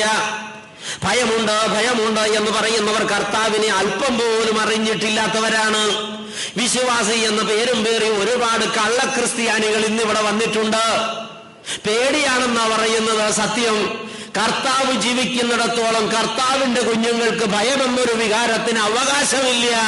നീ നിന്റെ ദൈവത്തെ അപമാനിക്കരുത്. ദൈവമൈതലേ, നീ ഭയപ്പെടേണ്ട കാര്യമില്ല. എന്തുകൊണ്ടെന്നാൽ നമ്മുടെ ദൈവം ജീവിക്കുന്നു. കേൾക്കാം. അപ്പോൾ ഭയപ്പെടേണ്ട കാര്യമില്ലെന്ന് വചനം പറഞ്ഞു. അതേ വചനം ഇപ്പോൾ പറയുകയാണ്, നീ ഭയപ്പെടുക എന്ന്. ദൈവത്തിന്റെ വചനം പറയുന്നു, നീ യഹോവയെ ഭയപ്പെടുക എന്ന്. എന്താണൊരു വൈരുദ്ധ്യം? എന്നാൽ പ്രിയപ്പെട്ടവരെ കേൾക്കുക, ഈ ലോകത്ത് ഭയപ്പെടേണ്ട സംഗതികളുണ്ട്, ഭയപ്പെടേണ്ടാത്ത സംഗതികളുമുണ്ട്. നമ്മുടെ ജനമോ ഭയപ്പെടേണ്ടതിനെ ഭയപ്പെടില്ല, ഭയപ്പെടേണ്ടാത്തതിനെ ഒക്കെ ഭയപ്പെടുകയും ചെയ്യും. സത്യം, ആവശ്യമില്ലാത്തതിനെ പേടിക്കുന്ന ശീലം നമ്മുടെ ആളുകൾക്കുണ്ട്. ഒരു ഉദാഹരണം പറയട്ടെ. ഈ പരേതാത്മാക്കളെ പേടിക്കേണ്ട കാര്യമുണ്ടോ? ഉണ്ടോ? കുറെ നേരമായില്ലോ നിങ്ങളിങ്ങനെ മെഴിഞ്ഞിരിക്കുന്നു. ഉത്തരം പറ. ഈ പരേതാത്മാക്കളെ പേടിക്കേണ്ട കാര്യമുണ്ടോ? ഇല്ല. ഉറപ്പായിട്ടും ഇല്ലല്ലോ. ഇല്ല. ഇന്ന് രാത്രി കിടപ്പ് സെമിത്തേരിയിലേക്ക് മാറ്റിയാലോ? അപ്പൊ ചിരിച്ച് എന്നെ കളിയാക്കുവാണോ? ആണോ? പരേതാത്മാക്കളെ പേടിക്കേണ്ട കാര്യമില്ല എന്ന് പറഞ്ഞവർ പരേതാത്മാക്കൾ അന്ത്യവിശ്രമം കൊള്ളുന്ന സെമിത്തേരിയിൽ ഉറങ്ങാൻ തയ്യാറാകുമോ? വേണ്ട. ഒരു ശവപ്പെട്ടി മേടിച്ചുകൊണ്ട് തരാം, ഇന്ന് അതിനകത്ത് കിടന്ന് ഉറങ്ങാൻ പറ്റുമോ? തീർന്നില്ലേ നിങ്ങളുടെ വീരവാദം? പരേതാത്മാക്കളെ പേടിക്കണ്ട എന്ന് പറയും. പക്ഷേ പരേതാത്മാക്കളെ പേടിച്ചിട്ട് ഇവിടെ ആർക്കും കിടക്കപ്പുറതിയില്ല. സെമിത്തേരിയുടെ അടുത്ത വീടെങ്കിൽ രാത്രി മുഴുവൻ എഴുന്നേറ്റിരിക്കത്തേ ഉള്ളൂ, ഉറങ്ങത്തില്ല. കൊച്ചു ശബ്ദം കേൾക്കുമ്പോ ഈ സെമിത്തേരിയിൽ നിന്ന് പ്രേതം എഴുന്നേറ്റ് വന്നതാണെന്നോർത്ത് പ്രേതമായി പോകുന്ന മനുഷ്യരിവിടെയുണ്ട്. പ്രിയപ്പെട്ടവരെ, സത്യത്തിൽ പരേതാത്മാക്കളെ പേടിക്കേണ്ട കാര്യമില്ല. ഒരു പരേതാത്മാവും എഴുന്നേറ്റ് ഓടി നടക്കുകയോ ആരെയെങ്കിലും കയറി പിടിക്കുകയോ ഉപദ്രവിക്കുകയോ ചെയ്യില്ല. പക്ഷെ നമ്മുടെ ആളുകളുടെ അന്ധവിശ്വാസം പരേതാത്മാക്കൾ കയറിക്കൂടുമെന്നാ പറയുന്നത്. കയറിക്കൂടുമെന്ന് ഞാൻ നോക്കിയിട്ട് ലോകത്ത് ഏറ്റവും വലിയ കുഴപ്പം പിടിച്ച ആത്മാവ് ഈ നടക്കണ ആത്മാവാ. വൈകുന്നേരം ആവുമ്പോ പാമ്പാവും, ചിലത് ചേര, ചിലത് മൂർഖൻ, ചിലത് രാജവെമ്പാല. റോഡിലൂടെ എഴഞ്ഞു വരും, തട്ടിയാ കടിക്കുകയും ചെയ്യും. എനിക്കും കിട്ടിയിട്ടുണ്ട് അല്പം കടിയൊക്കെ. ഇവിടെ ഇരിപ്പുണ്ട്. ഇന്നിരിക്കുമ്പോൾ എന്ത് സുന്ദരൻ. ഇവിടെ നിന്ന് വീട്ടിലേക്ക് പോകുന്നത് എഴഞ്ഞായിരിക്കുമോ എന്ന് ആർക്കറിയാം. ഈ സാധനത്തെ പേടിക്കണം, പക്ഷെ പരേതാത്മാക്കളെ പേടിക്കണ്ട. പറഞ്ഞപ്പോൾ അച്ഛൻ ഓർക്കട്ടെ, ഞാൻ കണ്ണൂർ കാസർഗോഡ് ജില്ലയിൽ താമസിച്ച കാലത്ത് 9 കൊല്ലം കുടുംബമായി പള്ളി കോമ്പൗണ്ടിലാ താമസിച്ചത്. 12 കൊല്ലവും അങ്ങനെയാ താമസിച്ചത്. 9 കൊല്ലവും ഞങ്ങൾ താമസിച്ചിരുന്ന കെട്ടിടം സെമിത്തേരിക്കകത്ത്. സന്ധ്യയാകുമ്പോ അടുക്കളയുടെ ജനൽ വഴി പുറത്തോട്ട് നോക്കിയാൽ നല്ല മനോഹരമായ കാഴ്ച. നിരനിരയായ കല്ലറകൾ, വരിവരിയായ കുരിശുകൾ, കത്തിച്ചു വെച്ച മെഴുതിരികൾ കണ്ടിരിക്കാൻ ആനന്ദം. അച്ഛൻ എല്ലാ ഞായറാഴ്ചയും കുർബാന കഴിയുമ്പോ പെട്ടിയും തൂക്കി നാട് നീളെ പ്രസംഗിക്കാൻ പോകും. അമ്മായിയും 2 പിള്ളേരും ഈ കെട്ടിടത്തിൽ തനിച്ച് താമസം. ഒരു ദിവസം നാട്ടുംപുറത്തുനിന്ന് എന്റെ പള്ളിയിൽ പ്രസംഗിക്കാൻ ഒരു ഉപദേശി വന്നു. വൈകിയാണ് എത്തിയത്. 7 മണിയായി. ഭക്ഷണം കഴിച്ചാലോ ചോദിച്ചപ്പോ ആയിക്കോട്ടെ, നല്ല വിശപ്പുണ്ടെന്ന് പറഞ്ഞു. ഈ മനുഷ്യൻ ഭക്ഷണം കഴിച്ചിട്ട് കൈ കഴുകിയിട്ട് തുപ്പാൻ വേണ്ടി അടുക്കള വാതിൽ തുറന്ന് പുറത്തേക്ക് ഇറങ്ങിയപ്പോ ചെന്നുപെട്ടത് സെമിത്തേരിയില്ല. ഇറങ്ങിയതുപോലെ അകത്തോട്ട് കയറി. വെള്ളം തുപ്പിയില്ല, ഇറങ്ങിപ്പോയി. എന്റെ അച്ഛ ഇത് സെമിത്തേരി ആയിരുന്നു അല്ലേ, എന്തേ സാറേ എന്തേ പേടിച്ചു പോയോന്ന് ചോദിച്ചു. എന്റെ അച്ഛ സത്യമായിട്ട് ഞാൻ പേടിച്ചു പോയി. ഈ മനുഷ്യൻ തിരിഞ്ഞ് എന്റെ ഭാര്യയെ നോക്കി. എന്റെ അമ്മായി, ഈ അച്ഛനെ എപ്പോ നോക്കിയാലും നാട്ടിൽ കാണാം, അന്നേരം അമ്മായിയും പിള്ളേരും തന്നെയാണ് ഇവിടെ കിടക്കണേ എന്ന് ചോദിച്ചു. അന്നേരം എന്റെ ഭാര്യ പറഞ്ഞു, അതേ സാറേ അതിനെന്നാ കുഴപ്പം, അമ്മായിക്ക് പേടിയില്ലേന്ന് ചോദിച്ചു. എനിക്ക് ഒരു പേടിയില്ല എന്ന് മാത്രമല്ല, ഇവിടെ കിടക്കാൻ എനിക്ക് ഭയങ്കര ധൈര്യമാണ് എന്ന് പറഞ്ഞു. ആ മനുഷ്യൻ ഞെട്ടിപ്പോയി. അതെന്താ അങ്ങനെ പറഞ്ഞെന്ന് ചോദിച്ചു. ഈ സെമിത്തേരി ഇവിടെ ഉള്ളതാണ് എന്റെ ഏറ്റവും വലിയ ധൈര്യം. അപ്പൊ ആ മനുഷ്യൻ ആശങ്കപ്പെട്ടു. നിങ്ങൾ ആശങ്കപ്പെടുന്നുണ്ടാകും. എന്താ കാര്യം ചോദിച്ചപ്പോഴാണ് എന്റെ ഭാര്യ പൊരുൾ തിരിച്ചത്, ഈ സെമിത്തേരി ഇവിടെ ഉള്ള കാരണം വേറെ പിശാചുക്കളൊന്നും ഇങ്ങോട്ട് കയറി വരൂലല്ലോ. ഈ ഇഴഞ്ഞു പോണതും വലിഞ്ഞു പോണതും ഇരുകാലി മൃഗങ്ങളും ഇവിടെ കയറി വരാൻ ധൈര്യപ്പെടില്ല, കാരണം സെമിത്തേരി ഉള്ളതുകൊണ്ട്. പിന്നെ ഇവിടെയുള്ള ആൾക്കാരാ, ഞങ്ങൾ ഭയങ്കര കമ്പനിയല്ലേ, സന്ധ്യയാകുമ്പോൾ അവരൊക്കെ കുഴിമടത്തിൽ കയറി വരും. ഞങ്ങളെല്ലാം മക്കളും ഞാനും അവരും കൂടെ കൂടിയിരുന്ന് 3-4 പാട്ടൊക്കെ പാടും, കുറെ നേരം പ്രാർത്ഥിക്കും, കുറെ നേരം ബൈബിൾ വായിക്കും. 9 മണിയാകുമ്പോൾ അവർ പറയും, എന്നാ പിന്നെ അമ്മായും പിള്ളേരും കിടക്കും, ഞങ്ങൾ പോട്ടെ, അവർ കുഴിയിലോട്ട് പോയി, ഞങ്ങൾ ഇവിടെ കിടക്കും. ആ മനുഷ്യൻ പിന്നെ അന്നത്തെ രാത്രി ബോധം ഉണ്ടെന്നറിയാൻ വേണ്ടിയിട്ടില്ല. പ്രിയപ്പെട്ടവരെ, ഒന്ന് കേട്ട്, ഈ പരേതാത്മാക്കളെ ഭയപ്പെടേണ്ട കാര്യമില്ല. പക്ഷെ നമ്മുടെ ആളുകൾക്ക് അനാവശ്യമായതിനെ പേടിയാ. കാളിയെ പേടി, കൂളിയെ പേടി, കുളിയനെ പേടി, വരത്തുപോക്കിനെ പേടി, സമയദോഷത്തെ പേടി, രാഹുവിനെ പേടി, കേതുവിനെ പേടി. എന്റെ പൊന്ന് ക്രിസ്ത്യാനി, പേര് ക്രിസ്ത്യാനി എന്നാണെങ്കിൽ നീ യാതൊന്നിനെയും ഭയപ്പെടേണ്ടതില്ലെന്നാ. ഇതൊന്നുമല്ല ഭയപ്പെടേണ്ട സംഗതി. ഭയപ്പെടേണ്ട വേറെ ചില സംഗതികളുണ്ട്. നമ്മുടെ ആളുകൾ ഭയപ്പെടേണ്ടതിന് ഭയപ്പെടില്ല. ഭയപ്പെടേണ്ട ഒന്നാമത്തെ സംഗതി, യഹോവയെ ഭയപ്പെടണം. നിന്റെ കർത്താവിനെ നീ ഭയപ്പെടണം. നിന്റെ സൃഷ്ടാവിനെ, നിന്റെ പരിപാലകനെ, നിന്റെ വീണ്ടെടുപ്പുകാരനെ നീ ഭയപ്പെടണം. അത് ദൈവം ക്രൂരനായതുകൊണ്ടൊന്നുമല്ല. അതിന് 3 കാരണങ്ങളുണ്ട് എന്തുകൊണ്ട് യഹോവയെ ഭയപ്പെടണം. ഒന്നാമത്തെ കാരണം, ദൈവം സ്നേഹമാകയാൽ അവനെ ഭയപ്പെടണം. എവിടെ സ്നേഹമുണ്ടോ അവിടെ ഭയമുണ്ട്. അത് ഭീതിയല്ല, അത് സ്വാഭാവികമായും സ്നേഹത്തിൽ നിന്ന് ഉരുത്തിരിയുന്ന ഭയമാണ്. എന്നെ ഏറെ സ്നേഹിക്കുന്ന ഒരാൾ ഞാൻ കാരണം വേദനിക്കാൻ പാടില്ല എന്ന് എനിക്ക് നിർബന്ധമുള്ളതിനാൽ എന്നെ സ്നേഹിക്കുന്ന ആളോട് പെരുമാറുമ്പോൾ ഞാൻ ഭയത്തോടെ പെരുമാറും. ഈ ലോകത്ത് എന്നെ ഏറ്റവും അധികം സ്നേഹിച്ചത് എന്റെ അപ്പനല്ല, എന്റെ അമ്മയല്ല, എന്റെ ഭാര്യയല്ല, എന്റെ മക്കളല്ല, എന്റെ പ്രിയപ്പെട്ടവരാരുമല്ല. ഈ ലോകത്ത് എന്നെ ഏറ്റവും അധികം സ്നേഹിച്ചത് എന്റെ വീണ്ടെടുപ്പുകാരനായ എന്റെ യേശുമശിഹ കർത്താവാണ്. സ്വർഗാദി സ്വർഗത്തിൽ കോടാനുകോടിക്കണക്കിന് മാലാഖമാരുടെ സ്തുതികളിന്മേൽ അധിവസിച്ചിരുന്ന അത്ഭുതവാനായ പുത്രൻ തമ്പുരാൻ പാപിയായ എന്നെ പരിത്രാണം ചെയ്യുവാൻ ഏതെങ്കിലും വാഗ്ദാനത്തിന്റെ നിവർത്തീകരണമായി കാലത്തിന്റെ പൂർത്തീകരണത്തിൽ കന്യകാമറിയത്തിൽ ഉരുവായി കല്ലിടാവിൽ പിറന്നു വീണ് കാനാവിൽ വേലയാരംഭിച്ച് കാൽവരി ക്രൂശിൽ പിടഞ്ഞു മരിച്ചത് അവസാനിപ്പിച്ചല്ലോ. രക്തം ചൊരിഞ്ഞല്ലാതെ വിമോചനമില്ല എന്ന ദൈവനീതി നിവർത്തിയാക്കുവാൻ പാപമില്ലാത്ത പരിശുദ്ധൻ പാപിയായി എനിക്ക് വേണ്ടി പാപമില്ലാത്ത രക്തം ചിന്തി മരിച്ചു. പാപത്തിന്റെ ശമ്പളം മരണമത്രേ എന്നിരിക്കെ പാപിയായി എന്റെ മരണശിക്ഷ മാറ്റാൻ പാപമില്ലാത്തവൻ എനിക്ക് പകരമായി മരിച്ചു. തന്റെ പ്രാണനും ചോരയും എനിക്ക് തന്നു. എന്നെ വീണ്ടെടുത്ത എന്റെ സ്നേഹിതൻ എന്റെ യേശു. ഇതിലും വലിയ ഒരു സ്നേഹിതൻ എനിക്ക് ലോകത്തില്ല, നിനക്കുമില്ല ദൈവമൈതലേ, ഇല്ല. ഇത്രത്തോളം ആഴമായി എന്നെയും നിന്നെയും സ്നേഹിച്ച ഈ കർത്താവിന്റെ സ്നേഹം ഓർക്കുമ്പോ അവനെ വേദനിപ്പിക്കാൻ നമുക്ക് കഴിയുമോ? ഈ ദൈവത്തിന്റെ മുമ്പിൽ ഏറ്റവും ഭയത്തോടെ പെരുമാറണം. എന്തുകൊണ്ടെന്നാൽ ദൈവം സ്നേഹമാണ്. പ്രിയപ്പെട്ടവരെ, സ്നേഹമാകുന്ന ദൈവം വേദനിക്കാൻ ഇടവരരുത്. അതുകൊണ്ട് ഈ ദൈവത്തിന്റെ മുമ്പിൽ പെരുമാറുമ്പോൾ ഭയത്തോടെ പെരുമാറണം. ദൈവത്തെ വേദനിപ്പിക്കുന്നതൊന്നും ഒരു ദൈവ പൈതലിന്റെ ജീവിതത്തിൽ നിന്ന് പുറപ്പെട്ടുകൂടാ. അത് ദൈവം സഹിക്കില്ല. ദൈവത്തെ നീ വേദനിപ്പിക്കുന്നുവെങ്കിൽ നീ തിരുത്തപ്പെടണം. ദൈവ പൈതലേ, സത്യം. ദൈവത്തിന്റെ ആത്മാവ് നിന്റെ ഹൃദയത്തെ മഥിക്കുന്നുവോ? ഇന്ന് രാത്രി നീ ദൈവത്തെ കോപിപ്പിക്കുന്നയാളാണോ, വേദനിപ്പിക്കുന്നയാളാണോ? വാക്കുകൊണ്ടോ, നോക്കുകൊണ്ടോ, പ്രവൃത്തി കൊണ്ടോ, ഭക്ഷണപാനീയങ്ങൾ കൊണ്ടോ നീ നിന്റെ ദൈവത്തെ വേദനിപ്പിച്ചിട്ടുണ്ടോ? ചങ്കിലെ ചോര തന്നു വീണ്ടെടുത്ത് നിത്യസ്വർഗത്തിന് ഓഹരി അവകാശം നിനക്ക് പകുത്തു തന്ന വീടൊരുക്കാൻ പോയവൻ വീണ്ടും വരുമെന്ന് പറഞ്ഞ ഈ തമ്പുരാനെ വേദനിപ്പിച്ച ജീവചരിത്രമാണോ നിന്റെ ജീവചരിത്രം? എങ്കിൽ നിനക്ക് തെറ്റി. ദൈവം സ്നേഹമാകയാൽ അവനെ ഭയപ്പെടണം. എവിടെ സ്നേഹമുണ്ടോ അവിടെ ഭയമുണ്ട്. അത് സ്വാഭാവികമാണ്. അതുകൊണ്ട് ദൈവത്തെ ഭയപ്പെടണം. എന്തുകൊണ്ട് ദൈവത്തെ ഭയപ്പെടണം? രണ്ടാമത്തെ ഉത്തരം, ദൈവം നീതിമാനാകയാൽ അവനെ ഭയപ്പെടണം. എന്തുകൊണ്ട്? ദൈവം പേടിച്ചുപോയോ? മിണ്ടാത്തേന്തി? ദൈവം നീതിമാനാകയാൽ അവനെ ഭയപ്പെടണം. കേൾക്കുക, നീതിമാനായ ദൈവത്തിന് മുഖപക്ഷമില്ല. അവൻ നീതിമാനാണ്. ആരാധകനാണോ, മകനാണോ, മകളാണോ, ദൈവത്തിന് പ്രശ്നമല്ല. മുഖം നോക്കാതെ വിധി പറയുന്ന നീതിയുള്ള ന്യായാധിപനാണ് സ്വർഗത്തിലെ ദൈവം. തെറ്റ് ചെയ്താൽ ശിക്ഷയുണ്ട്, യാതൊരു തർക്കവുമില്ല. ഏറെ തെറ്റ് ചെയ്യുന്നവർക്ക് ഏറെ ശിക്ഷ, കുറയെ തെറ്റ് ചെയ്യുന്നവർക്ക് കുറച്ച് ശിക്ഷ. ഇനി ഏറ്റവും അടുത്തുള്ളവർ തെറ്റ് ചെയ്താൽ അധികം ശിക്ഷ കൊടുക്കുന്നവനാണ് സ്വർഗത്തിലെ ദൈവം. ഈ ലോകത്തിന്റെ അപ്പന്മാർ സ്വന്തം മക്കൾ തെറ്റ് ചെയ്താൽ പരമാവധി മക്കളെ രക്ഷിക്കാൻ ശ്രമിക്കും. എന്നാൽ സ്വർഗത്തിലെ അപ്പൻ സ്വന്തം മക്കൾ തെറ്റ് ചെയ്താൽ പുറത്തുള്ളവർ തെറ്റ് ചെയ്തതിന്റെ ഇരട്ടി ശിക്ഷ കൊടുക്കും. ഇതാണ് ദൈവത്തിന്റെ നീതി. അച്ഛൻ പറഞ്ഞത് സത്യമല്ലേ?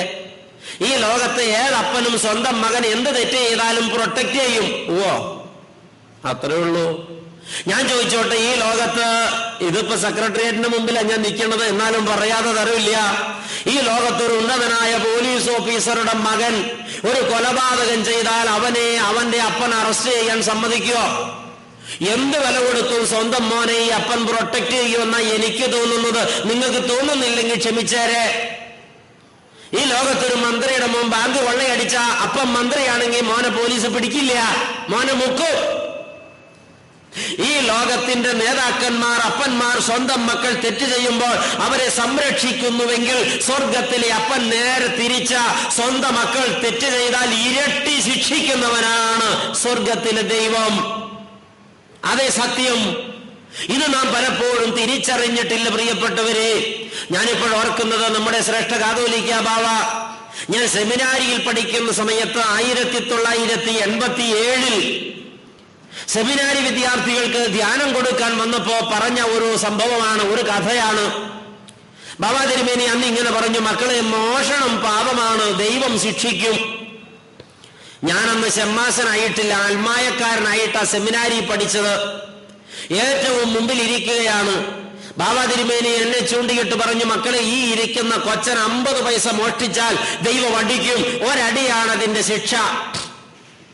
ഒന്ന് നിർത്തിയിട്ട് അടുത്തിരുന്ന ഷമ്മാസനെ ചൂണ്ടി തിരുമേനി പറഞ്ഞു, മക്കളെ, ഈ ഷമ്മാസനാണ് 50 പൈസ മോഷ്ടിച്ചതെങ്കിൽ ദൈവം 2 പ്രാവശ്യം അടിക്കും. അതെന്നതാ കാരണം? രണ്ടുപേരും മനുഷ്യരല്ലേ, പക്ഷേ അവൻ ഷമ്മാസനാണ്.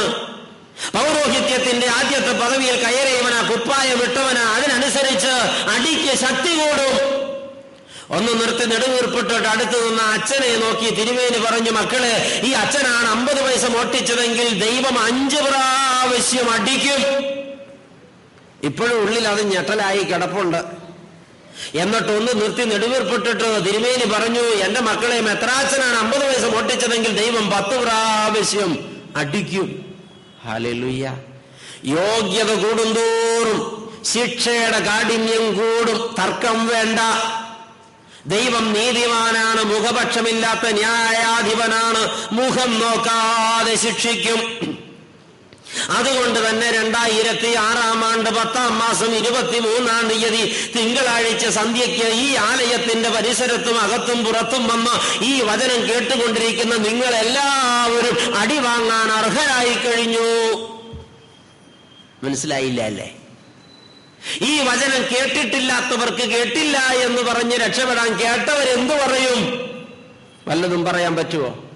2006 ആണ്ട് 10-ാം മാസം 23-ാം തീയതി തിങ്കളാഴ്ച സന്ധ്യാകാലത്ത് തിരുവനന്തപുരം സെന്റ് പീറ്റേഴ്സ് പള്ളിയിൽ വിളിച്ചു വരുത്തി നിന്നോട് ഞാൻ അച്ചും കുറിയുമായി പറഞ്ഞ വാക്കുകൾ നീ പാലിച്ചോ എന്ന് ചോദിച്ചാൽ ഇല്ല എന്ന് പറയാൻ നിന്നാൽ തീർന്നു സംഗതി. ജീവിതത്തിൽ നീ അടി വാങ്ങാൻ യോഗ്യതപ്പെട്ടു. ഇനി അത് എന്തോരം വേണമെന്ന് തീരുമാനിച്ചാൽ മതി. ഓരോ വചന ശുശ്രൂഷയും അടിയുടെ കാഠിന്യം കൂട്ടും. നിങ്ങൾക്കുള്ളതിൽ ഇരട്ടിയായി എനിക്ക്, കാരണം ഞാനിത് പറയുന്നവനാണ്. അപ്പൊ ആശ്വാസമായി, അച്ഛനിത് കൂടുതൽ കിട്ടൂല്ലോ എന്ന്. ഞാനിത് മേടിക്കാണ്ടിരിക്കാനുള്ള പണിയും കൂടെ കണ്ടിട്ടുണ്ട്. ദൈവമക്കളെ, കേട്ട വചനം അനുസരിക്കാതെ പോയാൽ തട്ട് കിട്ടുമെന്നുള്ളത് ഉറപ്പാ. തമ്പുരാൻ നീതിമാനാണ്, മുഖപക്ഷമില്ല. മുഖം നോക്കാതെ വിധിക്കുന്ന നീതിയുള്ള ന്യായാധിപനാണ് സ്വർഗത്തിലെ ദൈവം. യാതൊരു തർക്കവും വേണ്ട. ആരാധകനാണോ, മകനാണോ, മകളാണോ, സ്വന്തമാണോ, ബന്ധമാണോ, ദൈവത്തിന് പ്രശ്നമല്ല. ദൈവമേ, ഞാൻ ഇന്ന പള്ളി ഇടവകപ്പെട്ടതാ, ഇത്ര കൂട്ടായ്മയ്ക്ക് സംബന്ധിച്ചതാ, ഇത്രയും പാട്ട് ഞാൻ കാണാപ്പാടം പഠിച്ചിട്ടുണ്ട്, ഇത്രയും വചനം ഞാൻ കാണാപ്പാടം പറഞ്ഞതാണ്, ദൈവമേ ഞാൻ ഇങ്ങനെയൊക്കെ ജീവിച്ചതാണെന്ന് നീ ന്യായീകരണം പറഞ്ഞേക്കാം. പക്ഷെ ദൈവത്തിന്റെ മുമ്പിൽ വിലപ്പോകില്ല. കേട്ട വചനത്തിനനുസരിച്ച് ജീവിക്കാതിരുന്നാൽ അടി കിട്ടും. ഈ ന്യായവിധി എന്ന് പറയുന്ന ഒരു സംഗതിയുണ്ട്. അറിയാമോ? ആർക്കറിയാം? അങ്ങനെ കേട്ടിട്ടുണ്ട് അല്ലേ? കേട്ടാ പോരാ, ഒരു ന്യായവിധിയുണ്ട്. ഈ ന്യായവിധി എന്ന് പറയുമ്പോൾ ആളുകളുടെ വിചാരം ഏതാണ്ട് ഭയങ്കര കുഴപ്പം പിടിച്ച സംഗതിയാണെന്ന. എന്റെ പ്രിയപ്പെട്ടവരെ, അത്രയും വലിയ കുഴപ്പമൊന്നുമില്ല. ന്യായവിധി is very simple, very simple. ഞാനതിന് ഒരു ഉദാഹരണം പറയാം. ദൈവത്തിന്റെ മുമ്പിൽ നമ്മൾ ചെന്ന് നിൽക്കുക. ദൈവം നമ്മളെ നോക്കും, പേര് വിളിക്കും. ഇന്നടത്തിന്റെ ആളല്ലേ ചോദിക്കും. അതേ കർത്താവേ, ഞാൻ തന്നെയാണ് എന്ന് പറയും. 2 ചോദ്യം, ഒബ്ജക്റ്റീവ് ടൈപ്പാണ്.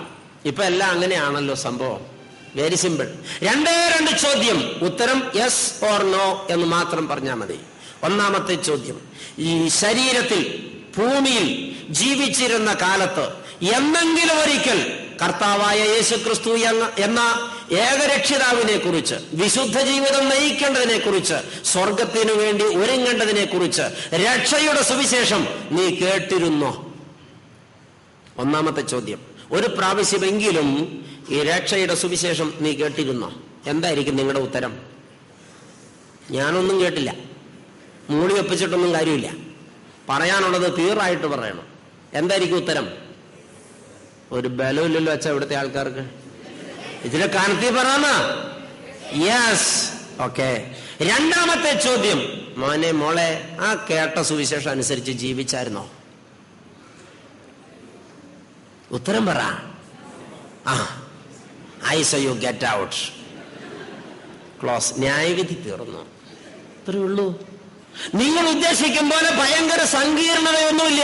പേടിക്കാൻ വേണ്ട, മുട്ടുകുട്ടിടിക്കാൻ വേണ്ട. ഹോംവർക്ക് ചെയ്തുകൊണ്ട് പൊക്കോളണം. 2 ചോദ്യത്തിന്റെ ഉത്തരം പറഞ്ഞാൽ മതി. ഒബ്ജക്റ്റീവാണ്.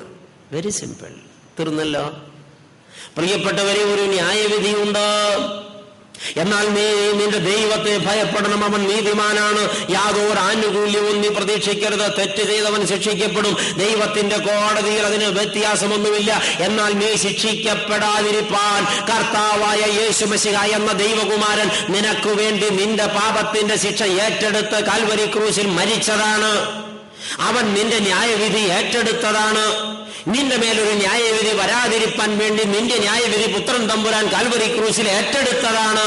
എന്നിട്ട് ആ പുത്രൻ തമ്പുരാൻ ഏറ്റെടുത്ത ന്യായവിധി ബോധ്യപ്പെട്ട് പുത്രനോട് അനുരൂപപ്പെട്ട് പാപത്തോട് വിട പറഞ്ഞ് വിശുദ്ധിയിൽ ജീവിക്കാൻ തയ്യാറല്ലാതെ ഈ രക്ഷ സൗജന്യമായി കിട്ടിയിട്ട് വീണ്ടും ഈ ദൈവത്തോട് മത്സരിച്ച് താന്തോന്നിയായി, മദ്യപാനിയായി, വെറുക്കൂത്തുകാരനായി, വ്യഭിചാരിയായി, ദ്രവ്യാഗ്രഹിയായി, തട്ടിപ്പും വെട്ടിപ്പും ജീവിതത്തിന്റെ പാഠമാക്കി സത്യദൈവത്തെ മറുതലിച്ചും മത്സരിച്ചും മുന്നോട്ട് പോകുന്ന പാപി ഓർക്കട്ടെ, ഒട്ടും തെറ്റിയൊഴിയാൻ കഴിയാതെ ദൈവകോപത്തിന്റെ വാൾ നിന്റെ ശിരസിൽ വന്നു വീണാൽ നീ രക്ഷപ്പെടില്ല. ഇത് നിന്റെ രക്ഷയ്ക്ക് വേണ്ടിയുള്ള പ്രസംഗമാണ്, നിന്റെ ശിക്ഷയ്ക്ക് വേണ്ടിയുള്ള പ്രസംഗമല്ല. ഒരു ന്യായവിധി നിന്റെ മേൽ വരാതിരിപ്പാൻ ദൈവത്തിന്റെ സ്നേഹമാണ് അച്ഛനെ കൊണ്ട് ഇത് പറയിപ്പിക്കുന്നത്. ഈ രാത്രി നീ ഞെട്ടുവീൻ, പാപം ചെയ്യാതിരിപ്പീൻ, ദൈവപക്ഷത്തേക്ക് മാറുവീൻ, നീ നിന്റെ ജീവിതത്തെ തിരുത്തുവീൻ. ദൈവം നീതിമാനാണ്, മുഖപക്ഷമില്ല. രഹസ്യ പാപങ്ങളെ പോലും അവൻ കണ്ടുവച്ചിട്ടുണ്ട്. രാവിലും പകലിലും ഊണിലും ഉറക്കത്തിലും പോക്കിലും വരവിലും ചിന്തയിലും വാക്കിലും മനനത്തിലും മനുഷ്യ നിന്റെ ജീവിതത്തിൽ വന്ന ചെറുതും വലുതും രഹസ്യവും പരസ്യവുമായ സകല പാപങ്ങളെയും കണ്ട് കണക്കെഴുതിയ ഒരു കർത്താവുണ്ട്. സഹോദര, നിന്റെ ഭാര്യ അറിയാത്തത് നിന്റെ കർത്താവ് അറിഞ്ഞിട്ടുണ്ട്. സഹോദരി, നിന്റെ ഭർത്താവ് അറിയാത്തത് നിന്റെ കർത്താവ് അറിഞ്ഞിട്ടുണ്ട്. നിന്റെ അപ്പൻ അറിയാത്തത്, അമ്മ അറിയാത്തത് കർത്താവ് കണ്ടിട്ടുണ്ട്, കണക്കെഴുതി വെച്ചിട്ടുണ്ട്. നിന്റെ മക്കൾ അറിയാത്തത് നിന്റെ കർത്താവ് കണ്ടിട്ടുണ്ട്, കണക്കെഴുതി വെച്ചിട്ടുണ്ട്. നീ അതിൽ നിന്ന് മാറിപ്പോകണ്ട.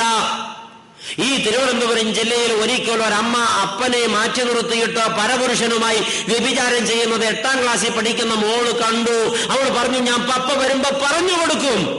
ആ അമ്മ മോളോട് പറഞ്ഞു നീ അത് ചെയ്യരുത് എന്ന്. പക്ഷെ മോള് പറഞ്ഞു ഞാൻ എന്തായിട്ടും പറഞ്ഞു കൊടുക്കും.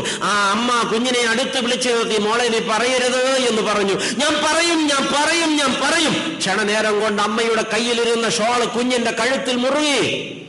നൊന്തു പെറ്റ 13 വയസ്സുള്ള മോളെ അമ്മ ഷോള് മുറുക്കി ഞെരിച്ചു കൊന്നിട്ട് കിണറ്റിൽ തള്ളിയിട്ടു. ഈ തിരുവനന്തപുരം ജില്ലയിൽ നിങ്ങൾ അറിഞ്ഞില്ലല്ലോ. ഈ കോതമംഗലംകാരനെ സമ്മതിക്കേ, ഞാൻ അറിഞ്ഞു. പ്രിയപ്പെട്ടവരെ, ഇന്നൊരുപാട് പാപങ്ങൾ ആളുകൾ മൂടിവെക്കുകയാണ്. ലോകത്ത് ആരും അറിയില്ലെന്ന ഭാവം. എല്ലാം കാണുന്ന ഒരു കർത്താവുണ്ട്. നീ ഞെട്ടണം. രഹസ്യങ്ങൾ അറിയുന്ന ഒരു ദൈവമുണ്ട്. ഇപ്പൊ ഞാനതിന് വേറൊരു ഉദാഹരണം പറയട്ടെ. ഇവിടെ 2 പിള്ളേർ മെഷീൻ ഗണ്ണുമായിട്ട് നടപ്പുണ്ട്. തുടങ്ങിയപ്പോ മുതൽ നിങ്ങൾ കണ്ടില്ലേ ഇതിങ്ങനെ പിടിച്ചുകൊണ്ട് നടക്കുന്നത്. പ്രിയപ്പെട്ടവരെ, ഈ വീഡിയോ വെച്ചുകൊണ്ട് ഞാനൊരു ഉദാഹരണം അങ്ങോട്ട് പറയാം. ഒരു കുഞ്ഞ് ഭൂമിയിലേക്ക് പിറന്നു വീഴുന്ന സെക്കൻഡിൽ സ്വർഗത്തിലെ ദൈവം ഒരു മൂവി ക്യാമറ ആ ആളുടെ നേരെ ഫോക്കസ് ചെയ്ത് വെക്കും. ഇവരിടും പോലെ ഇടയ്ക്കിടയ്ക്ക് കാസറ്റ് മാറ്റിയിടുമൊന്നും വേണ്ട, ത്രൂ ഔട്ട് അങ്ങ് പിടിച്ചോളും. അതിനുള്ള സംവിധാനം അതിനകത്തുണ്ട്. ഈ ആള് കുഴിയിൽ വെച്ച് മൂടണ സമയം വരെ ഈ ക്യാമറ ഇയാളെ ഫോളോ ചെയ്യും. നിങ്ങളെയൊക്കെ ഒരു ക്യാമറ ഫോളോ ചെയ്യുന്നുണ്ട്, എന്നെയും ഫോളോ ചെയ്യുന്നുണ്ട്. രാത്രിയും പകലും പോക്കിലും വരവിലും കോളേജിലും ഹോസ്റ്റലിലും ബാത്റൂമിലും വരെ ഈ ക്യാമറ നമ്മൾ ഫോളോ ചെയ്യുന്നുണ്ട്. ഓർത്തോ, കംപ്ലീറ്റ് സംഗതിയും ഒപ്പിയെടുത്തോണ്ടിരിക്കുക. ഒരു സിനിമ ഈ സാധനം എഡിറ്റ് ചെയ്യാതെ കാണിച്ചാൽ രംഗം മനസ്സിലായോ? ഇനി പറയാം. ഇതിങ്ങനെ പിടിച്ചു വെച്ചു. ഒരാളും മരിച്ചു, എന്നിട്ട് നേരെ സ്വർഗത്തിന്റെ പടി കയറി ചെല്ലുകയാണ്. അപ്പൊ ഇയാൾക്കൊരു ചെറിയ പേടിയുണ്ട്, എന്നെ അകത്ത് കയറ്റുമോ. കയ്യിരിപ്പ് അത്ര നല്ലതല്ലായിരുന്നേ. അവിടെ കയറി ചെല്ലുമ്പോ ഒരു തടസ്സവും ഇല്ല. സ്വാഗതം എന്ന് വലിയ അക്ഷരത്തിൽ എഴുതി വെച്ചിട്ടുണ്ട് സ്വർഗത്തിന്റെ വാതയ്ക്ക്. ചാടി അകത്തോട്ട് കയറുമ്പോ അവിടെ ഒരു തടസ്സവും ഇല്ല. സന്തോഷം, സ്വർഗത്തിൽ കയറാൻ പറ്റില്ലോ, ആനന്ദം. പെട്ടെന്ന് അവിടെ ഒരു 70mm സ്ക്രീൻ പ്രത്യക്ഷപ്പെട്ടു. അമ്പട, ഇതെന്താ സംഗതി? ഒരു സിനിമ തുടങ്ങാൻ പോവുകയാണ്. മ്യൂസിക് ഒക്കെ കിട്ടു തുടങ്ങി. ഈ മനുഷ്യൻ ആശ്ചര്യപ്പെട്ടു. ഭൂമിയിൽ ഒരു സിനിമ കാണാന്ന് വെച്ചപ്പോ സിനിമ കണ്ടാൽ നരകത്തിൽ പോകുമെന്ന് പറഞ്ഞ് ഈ അച്ഛന്മാരും ഉപദേശിമാര് ചുമ്മാ മനുഷ്യനെ പേടിപ്പിച്ചു. ഇതേ സ്വർഗത്തിൽ സിനിമ. ഇയാൾ അവിടെ തന്നെ അങ്ങ് ഇരുന്നു. ഇത് കണ്ടിട്ട് ഇനി എവിടെ പോണോളൂ? ഒരാള് പുതിയതായി സ്വർഗത്തിൽ വന്നാൽ അന്ന് ഒരു പുതിയ സിനിമ ഉണ്ടാവും. അപ്പൊ സ്വർഗത്തിലുള്ള മുഴുവൻ ആൾക്കാരും അവിടെ വന്നുകൂടും. എല്ലാവർക്കും ഇരിക്കാനുള്ള സ്ഥലമുണ്ട്. എല്ലാരും ഇരുന്നു കഴിഞ്ഞപ്പോ സിനിമ തുടങ്ങി. ഒരു സ്ത്രീ ഒരു കുഞ്ഞിനെ പ്രസവിക്കുന്നതാണ് ആദ്യത്തെ രംഗം. ഇത് കണ്ടു തുടങ്ങിയപ്പോ തന്നെ ഈ കയറി വന്ന പുള്ളിക്ക് തോന്നിയടാ, ഈ പെണ്ണിനെ ഞാൻ എവിടെയോ കണ്ടിട്ടുണ്ടല്ലോ എന്ന്. കൊച്ചിനെ മനസ്സിലായില്ല. ആദ്യമൊന്നും മനസ്സിലായില്ല. കുറച്ചു നേരം അങ്ങ് കഴിഞ്ഞ് കൊച്ചു വളർന്ന് 3-4 വയസ്സായി. ഇവൻ കുസൃതിത്തരൊക്കെ എടുത്തോണ്ടിപ്പോ ഇവന് കാര്യം മനസ്സിലായത് അവന്റെ അമ്മയാണ്, ഈ കുട്ടി അവനാണ്. ചെറുപ്പകാലത്ത് എന്താ തകൃതം, ഓടുന്നു, ചാടുന്നു, തലകുത്തി മറിയുന്നു, കുസൃതികൾ ഒപ്പിക്കുന്നു, എല്ലാരും കൈകൊട്ടിച്ചിരിക്കുമ്പോ ഇവൻ കോണറൊക്കെ പൊക്കിയിട്ട് ഇടത്തോട്ടും മറത്തോട്ടും നോക്കി ഞാൻ ആരാ കക്ഷി, ആഹാ ആനന്ദം പിടിച്ചൊക്കെ ഇരുന്ന് ഒരു 14 വയസ്സായപ്പം മുതൽ സംഭവത്തിന്റെ നിറം മാറാൻ തുടങ്ങി. മഞ്ഞ, നീല എന്നൊക്കെ ആവാൻ തുടങ്ങി. നിങ്ങൾക്ക് മനസ്സിലായി കാണൂല്ലേ അല്ലേ? വേണ്ട, തിരുവനന്തപുരംകാരല്ലേ? പ്രിയപ്പെട്ടവരെ, സ്കൂളിൽ പോയത്, പെമ്പിള്ളേരെ ഒളിഞ്ഞു നോക്കിയത്, തോന്നിയാസം കാണിച്ചത്, അരുതാത്തതൊക്കെ ചെയ്തത് ഒക്കെ ഇതിനകത്ത് എഡിറ്റ് ചെയ്യാതെ കാണിക്കുക. പ്രേമലേഖനം പുസ്തകത്തിന്റെ ഉള്ളിൽ വെച്ച് എഴുതി കൈ കുഴഞ്ഞപ്പോ കുടഞ്ഞിട്ട് എഴുതി പിന്നെയും വായിച്ച് അതിനകത്ത് ഉമ്മയുടെ കൊടുത്തിട്ട് മടക്കി വെച്ചതൊക്കെ കർത്താവ് കണ്ടു. മോളെ പൊട്ടി, ഈ പറഞ്ഞ വാക്ക് ഇഷ്ടപ്പെട്ടില്ല. അവസാനം പറഞ്ഞതില്ലേ, പിൻവലിച്ചിരിക്കുന്നു. ആ കൊച്ചു പൊട്ടി, അതുകൊണ്ട് അച്ഛൻ അങ്ങനെ പറഞ്ഞത്. പൊന്നുമക്കളെ, ഇതെല്ലാം കർത്താവ് കൃത്യമായിട്ട് ഇതിനകത്ത് ഒപ്പിയെടുത്ത് വെച്ചിട്ടുണ്ടെന്ന് ഓർത്തോ. എല്ലാം അങ്ങോട്ട് കാണിക്കുക. കുറച്ചുകൂടെ വലുതായി കഴിഞ്ഞപ്പോ പിന്നെ ഇല്ലാത്ത രംഗങ്ങളാ വരുന്നത്. ഏത്? ഇത് നിങ്ങൾ ശരിക്കും ഒന്ന് ഓർത്തു നോക്കിയ. ഈ ആകെ ലജ്ജയായി, ആകെ ടെൻഷനായി. എല്ലാരും ഈ കക്ഷി കൊള്ളാലോ, സ്വർഗത്തിൽ വന്ന ചങ്ങാതി, മുഖം ഒന്ന് കണ്ടിട്ട് റവി ഒന്ന് തിരിഞ്ഞിരുന്നേ. ഈ ആകെ വിഷമായി. ഉടനെ ചാടി എഴുന്നേറ്റു. ഈ ആൾക്കാർ പുറകെ എത്തിക്കൊടുത്തു. ഓട്ടം തുടങ്ങി. എന്തിനാ? ഒളിക്കാൻ. നാണം വരുമ്പോ ഒളിച്ചിരിക്കണ്ടേ? സ്വർഗം മുഴുവൻ 7 റൗണ്ട് ഓടി. പക്ഷെ ഒളിക്കാൻ സ്ഥലം കണ്ടില്ല. എന്താ സംഗതി എന്നറിയാമോ? സ്വർഗത്തിൽ ഇരുട്ട് ഒട്ടും ഇല്ല. അവിടെ വെളിച്ചം മാത്രമേ ഉള്ളൂ. 7 റൗണ്ട് ഓടിയിട്ട് ഒളിക്കാൻ ഇടം കാണാതെ വന്നപ്പോ ഈ മനുഷ്യൻ സ്വർഗത്തിന്റെ വാതയ്ക്ക് വന്ന് താഴോട്ട് നോക്കിയപ്പോ നല്ല ഇരുട്ട്. ഒരൊറ്റ ചാട്ടം വെച്ചു കൊടുത്തു. ഈ പുള്ളിയെ നരകത്തിൽ വിട്ടത് ആരാ? കർത്താവ് തള്ളിയിട്ടതാണോ? ഓർത്തോളണം. എല്ലാവരുടെ നേരെ ഒരു ക്യാമറ ഫോക്കസ് ചെയ്ത് വെച്ചിട്ടുണ്ട്. ഇതുവരെയുള്ള സിനിമ ഒന്ന് കാണിച്ചാലത്തെ കഥ എന്തായിരിക്കും? ഇവിടെ ഇരിക്കുന്ന എല്ലാവരുടെയും മധ്യേ എന്തായിരിക്കും? ഓരോരുത്തരുടെ ചങ്കിടിക്കണ ഒച്ച ഇവിടെ കേൾക്കാം. ദൈവമക്കളെ, ഞെട്ടണം.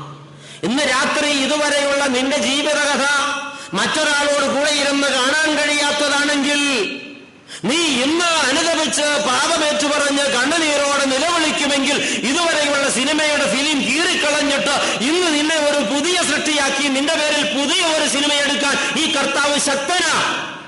സ്വന്തം ഭാര്യയുടെ കൂടെ ഇരുന്ന് ഇതുവരെയുള്ള സിനിമ കാണാൻ ധൈര്യമുള്ള ഏതെങ്കിലും ഭർത്താവ് വന്നിട്ടുണ്ടാവോ?